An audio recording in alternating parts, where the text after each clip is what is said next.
है। ये नेताजी सुभाष चंद्र के खिलाफ क्या ये कोई साजिश थी? क्योंकि आज तक भी ये पता ही नहीं चल पाया कि हुआ क्या था उनके साथ। देखिए साहब, अब वो एक और बड़ी लंबी दास्तान है, लेकिन मैं बताना चाहता हूँ आपको कि कर्ण एक किरदार है महाभारत में, और अगर आज के युग में कोई कर्ण है तो वो नेताजी। जितना किया उन्होंने, और मतलब श्रेय मिलना तो आप छोड़ दीजिए, जमीन के नीचे नाम गाड़ दिया गया और ये वो वगैरह वगैरह, but he was a great patriot. उन्होंने गांधी जी को साफ बोल दिया था, गांधी जी आपके ये क्या बोले, आमरण अनशन से कोई आज़ादी नहीं मिलेगी, कोई आज़ादी दी मांगी नहीं जाती, छीनी जाती है, छीन के ली जाती है।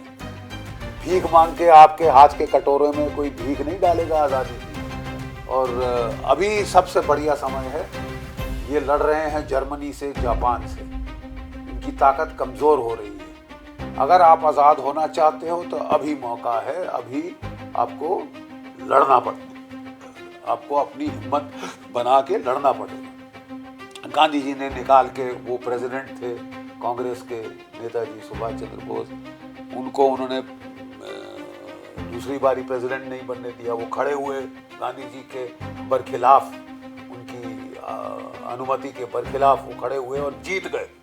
पहला पॉलिटिशियन था भारत में जो कि गांधी जी के ना चाहते हुए खड़ा हुआ और जीत भी हासिल, जीत भी गया हो।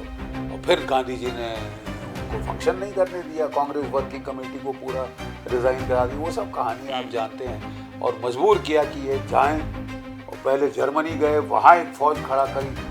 जब जर्मनी के रास्ते नहीं आ पाए तो वो उन्होंने देखा कि जापान मदद कर रहा है अब आज़ाद हिंद फौज की, तो वो सबमरीन में बैठ के यहाँ आए, आज़ाद हिंद फौज के साथ युद्ध किया।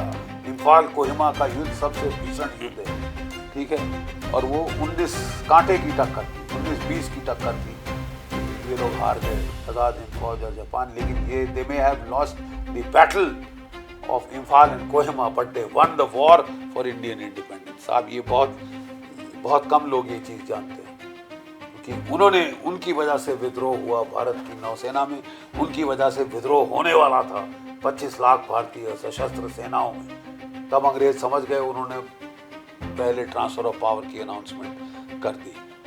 तो कहने की बात यह है, उसके पश्चात वो फिर जब सेकेंड वर्ल्ड वॉर, जापान भी हार गया एटम बॉम्ब्स की वजह से, तो वो एक जहाज लेके मंचूरिया गए, ठीक है।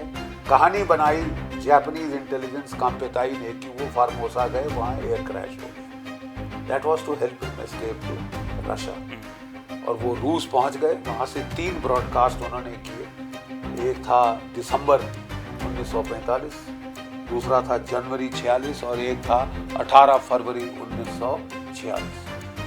ये रिकॉर्डेड हैं इंटेलिजेंस ब्यूरो द्वारा कलकत्ता में। ट्रांसक्रिप्ट अभी जो 200 फाइलें डिक्लासिफाई हुई थी, उस वक़्त ये सब के सामने आ चुका है। और वो वहाँ पहुँच गए थे, तो अंग्रेज़ों को पता चला कि यहाँ पहुँच गए हैं। उन्होंने ब्रॉडकास्ट सुने तो वो स्टालिन के पास पहुँच गए और बोला कि भाई ये तो हिटलर के साथ था। और अगर स्टालिन को किसी से हेटरेड था तो वो हिटलर से था। तो उसने सीधा उठा के उनको साइबेरिया की जेल में ठोक दिया। और कहा जाता है, कहाँ तक सच है अभी तक हमारे पास कंक्लूसिव प्रूफ नहीं आया, कि जब तक रशिया की फाइलें ना खुलें इसको एस्टैब्लिश करना असंभव है। लेकिन कहा जाता है कि उनका एक ट्रीटी थी अंग्रेज़ों की रूसियों के साथ, कि वो जो है इंटेलिजेंस शेयरिंग करें।